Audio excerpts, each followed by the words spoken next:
Thanks for finding my channel, privatepilot.guide. Every single like and subscription helps. This is my journey going from no aviation experience to becoming a private pilot. Today is my second lesson with my instructor, and we're going to do another thorough pre-flight, refuel the airplane and fly the traffic pattern. I've put 10 degree of flaps. I've taken out the chock.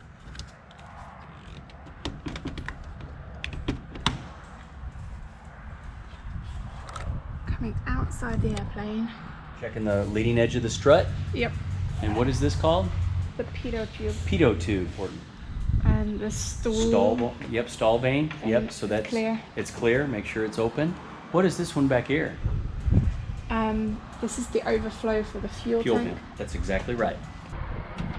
And there's also 3 weights along here. There's 3 counterweights. 3 yes, counterweights. Mm-hmm. Yep. And this is the one here that I can never remember the name of. That is a actuator shaft. The actuator shaft. Yes, that actuator shaft is what actually moves this flight control when you turn it inside the cockpit. Okay. Okay. It's just gets inserted in here. Okay. Fill up about halfway. All right. And then we're looking for any sediment, any water bubbles. Very good. And we're looking that the color is blue for yeah, 100 octane. Blue? For 100 low lead? 100 low lead. Very good. Because they've color coded the fuel to make it easier for people to identify. That's exactly fuel correct. they're putting in. Okay, and then this thing here is called a fuel hawk. It's nothing more than a stick that has a calibration on the side of it, and the little black band will show me where half tanks are. So what I'm going to do is I'll open the fuel tank, I'll insert the stick down into the fuel tank to the floor of the tank, place my finger on top of the straw, and then raise it up, and it'll show me that I've got 3.5 on the number. So then I need to look and see what 3.5 equates to. Okay. Let's go inside here and take a look at it. I have the calibration right here. 3.5 would be about 4 gallons. I've got 4 gallons of fuel in this tank. Okay. And is that enough? Well, this airplane burns about 5 gallons per hour. Mm-hmm. So let's see how much we got in the other side, and we'll determine. So we're going to need to, because when we touch down and we're done with our flight training period, or you're done landing. Yep. The rules and regulations state that you have to have 30 minutes of fuel on board the airplane. Right, in case you need to redirect. In case you need to redirect or do a go around or go to another airport. So you have to have 30 minutes of fuel on board the airplane. 30 minutes in gallons wise, if it burns 5 gallons an hour, how much would 30 minutes equate to in gallons? 2.5. 2.5 gallons. That's exactly right. So we have to land with a minimum of 2.5 gallons. Okay. Okay. I like to land with a little more than that. Right. Because the only time you can have too much fuel is when you're on fire. Fair enough. And hopefully that never happens to you. Okay? All right. Okay, I'm now coming on to the landing gear. Okay. I'm looking at the hydraulic hose. Hydraulic hose to see if there's any leaking fluids. And I don't see any. The brake pads, looking at the tire tread. Okay. And I don't see any cord showing on the tire, so the tire looks to be good. Yep. The fuselage. And from the tail section here aft is called the empennage. The empennage. This is our emergency locator transmitter antenna and our GPS system antenna. Okay. And then looking at the elevator. The horizontal horizontal stabilizer is here. The elevator is from here back.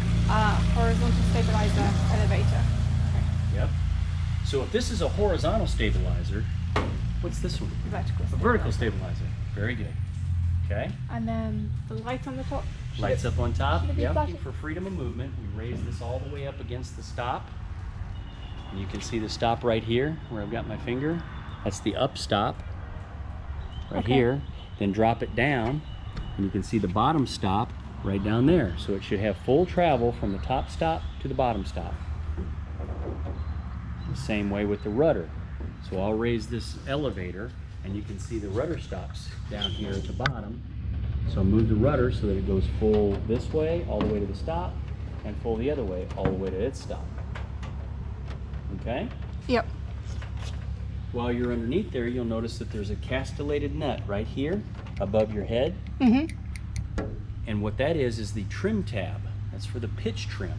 That wheel that you're constantly moving in the cockpit to adjust trim, this is what you're moving.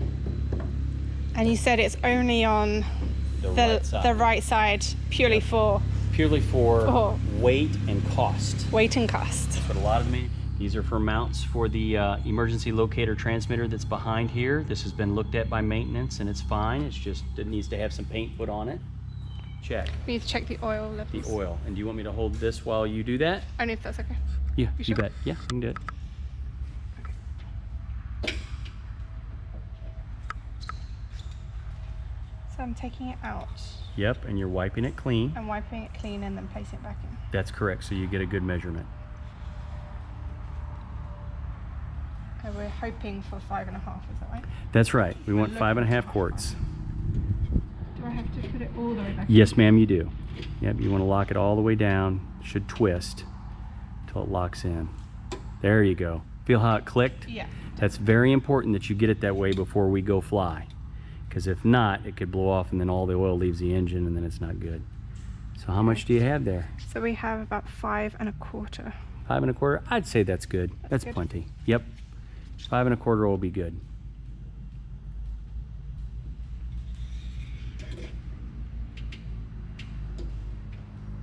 Good. Good click. All right. No birds in there? No birds, No? no Okay. rags, no unnecessary All right. tools, Okay. nothing easy. All right, good. So we'll secure that panel. Okay, and then while we're here, let's take a look at the nose tire. Make sure that it's properly inflated and that the shimmy dampener down here looks good, huh? Yep. It's attached, okay. It's attached. Don't see any hydraulic oil coming out of that shimmy dampener there that says Lord on it, right? Okay. No hydraulic fluid leaking. Okay. And the tread is still good. There's no fibers showing. Okay. Good. To look inside the the breather there, you want to make sure that it's exposed and that there's nothing blocking it. And we want to look inside the engine cowling behind the propeller and make sure that there's no bird's nests or anything like. Oh my goodness! What is that? This is Wonder just how for a that trick. got there. Okay. That might need to be returned to the mechanic. Yeah, we got to return that thing in there. We're looking at the leading edge of the propeller, right? And it's attached to it. It's firm. It's not coming off. This is called the spinner.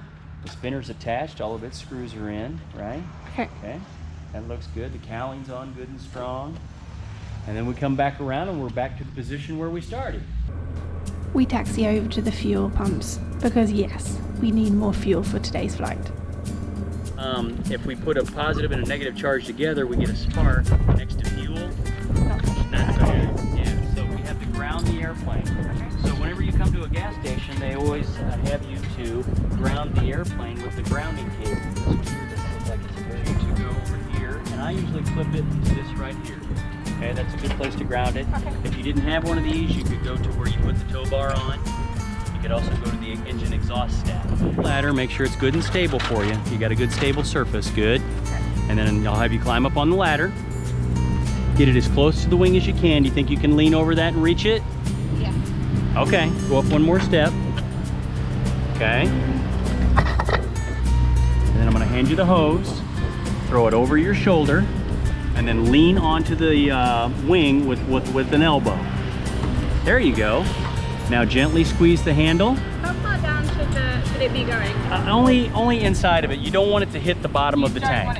Yeah, you don't want it to hit the bottom of the tank because it can dent or damage the bottom of the tank. This is just aluminum.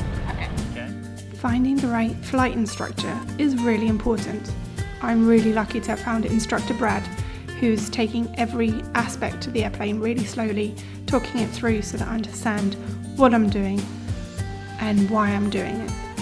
Now we're going to head out into the traffic pattern and he's going to show me a couple of laps. Transponder's on, lights are on, you just full rich. We got one hand on the control wheel, one hand on the throttle. Hicks traffic, Cessna 62, Niner 1 Golf, departing runway 14, left close traffic, Hicks. Okay. Now, 3 seconds.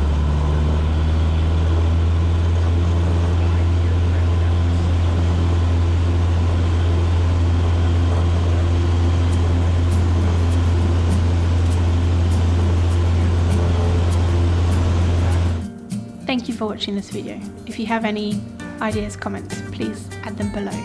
For more videos, go to privatepilot.guide.